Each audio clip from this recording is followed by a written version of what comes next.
Audio Jungle.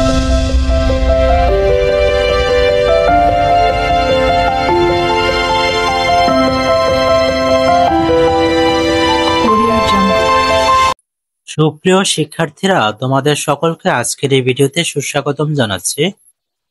আজকের এই ভিডিওতে তোমাদের ডিজিটাল প্রযুক্তি বিষয়ের শিক্ষণ অভিজ্ঞতা 5 বন্ধুদের সাথে ভ্রমণ পরিকল্পনা করি এই অধ্যায়টি নিয়ে আলোচনা করা হবে। তোমরা যারা এই চ্যানেলটিতে নতুন তারা অবশ্যই চ্যানেলটিকে সাবস্ক্রাইব করে সাথেই থাকবে। সেশন 1, খেলতে খেলতে শ্রেণীতে ভ্রমণ।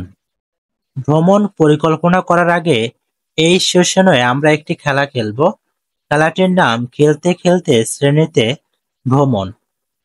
নাম শুনেই বোঝা যায় খেলাটি শ্রেণীকক্ষে খেলতে হবে, তবে চাইলে শ্রেণীর বাইরেও খেলা যাবে।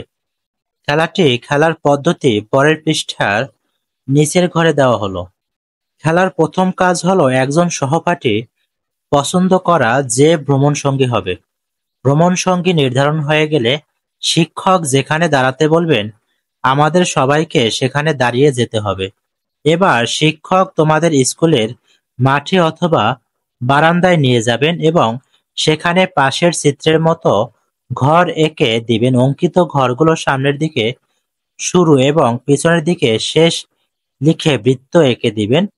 আমাদের ভ্রমণ সঙ্গীকে সাথে নিয়ে শুরুর ঘর থেকে নিজেদের পছন্দ মতো কয়েকটি অঙ্কিত ঘর অতিক্রম করে শেষের ঘরে যেতে হবে। আমরা ভ্রমণ শুরুর জায়গা থেকে খেলা শুরুর সময় জোরে বলবো শুরু এবং ভ্রমণ স্থানে পৌঁছানোর পর জোরে বলবো শেষ। এবার নিচের চিত্রের মতো শুরু থেকে শেষ পর্যন্ত তোমাদের অতিক্রম করা সবগুলো ধাপ লিখে শিক্ষককে দেখাও। আগামী সেশনের প্রস্তুতি। বাড়ি থেকে বিদ্যালয়ে আসার সময় আমরা ধাপে ধাপে যে কাজগুলো করে বিদ্যালয়ে আসি তা নির্ধারিত স্থানে লিখে ফেলি। বাড়ি থেকে বিদ্যালয়ে আসার ধাপ। নমুনা উত্তর: শুরু, ঘুম থেকে ওঠা, হাত মুখ ধোয়া, বিদ্যালয়ের কাপড় পরা, ব্যাগ গোছানো, বাসা থেকে বের হয়ে রিকশায় ওঠা, বিদ্যালয়ের গেটে নামা, শ্রেণীকক্ষে প্রবেশ করা, শেষ। নীরা মনপুরা মাধ্যমিক বিদ্যালয়ের 6ষ্ঠ শ্রেণীর ছাত্রী। সে নিয়মিত বিদ্যালয়ে আসে। বিদ্যালয়ে আসতে নীরার বড় ভাই নিহাদ নীরাকে খুব সাহায্য করে।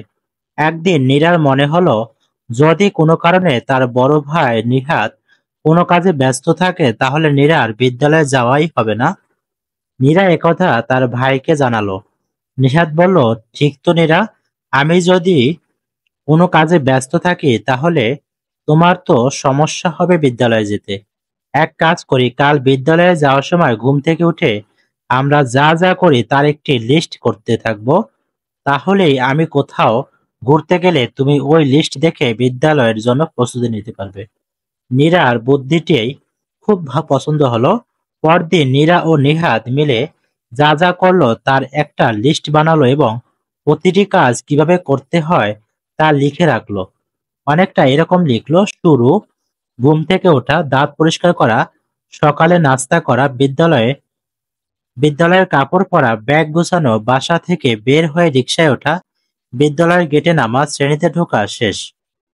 চলো নীরার মতো আমরাও বিদ্যালয়ে আসার কাজগুলো প্রবাহ চিত্রের মাধ্যমে প্রকাশ করি। এজন্য আমরা আমাদের সহপাঠীর সাথে আলোচনা করেও লিখি। বিদ্যালয়ে আসার ধাপসমূহের প্রবাহ চিত্র। সুপ্রিয় শিক্ষার্থীরা, এখানে তোমরা তোমাদের নিজেদের মতো করে এই প্রবাহ চিত্রটি বাসায় লিখবে। তোমরা স্কুলে যাওয়ার সময় যে যে কাজগুলো করো সে কাজগুলো ধাপ বাই ধাপ লিখবে। আশা করি তোমরা এই কাজটি খুব সুন্দরভাবে করতে পারবে। বাড়ির কাজ।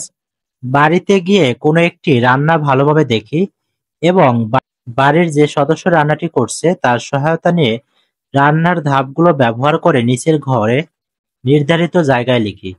কোনো জটিল ধরনের রান্না না দেখে সহজ একটি রান্না আমরা পর্যবেক্ষণ করি। বাড়ির কাজ।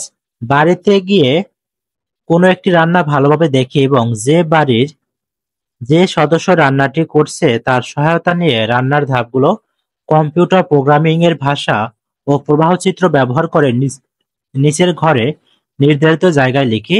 কোনো জটিল ধরনের রান্না না দেখে সহজ একটি রান্না আমরা পর্যবেক্ষণ করি। যা রান্না হয়েছে: ডিম ভাজা, রান্নার উপাদান: ডিম, তেল, পেঁয়াজ, মরিচ, লবণ। কড়াই। রান্নার প্রবাহ চিত্র শুরু: চুলা জ্বালানো, হাঁড়িতে বা কড়াইয়ে তেল দিয়ে চুলায় বসানো, বাটিতে পেঁয়াজ, মরিচ, লবণ, ডিম নিয়ে ফোটানো, গরম তেলে ডিমটি ছেড়ে দেওয়া, কিছু সময় অপেক্ষা করা। ডিম ভাজা হয়ে গেলে হাঁড়ি অথবা কড়াই থেকে নামানো। শেষ। সুপ্রিয় শিক্ষার্থীরা, আজকের ভিডিওটি এই পর্যন্তই। তোমাদের যদি ভিডিওটি ভালো লাগে তো অবশ্যই চ্যানেলটিকে সাবস্ক্রাইব করে সাথে থাকবে। ভিডিওটি শেষ পর্যন্ত দেখার জন্য তোমাদেরকে অসংখ্য ধন্যবাদ।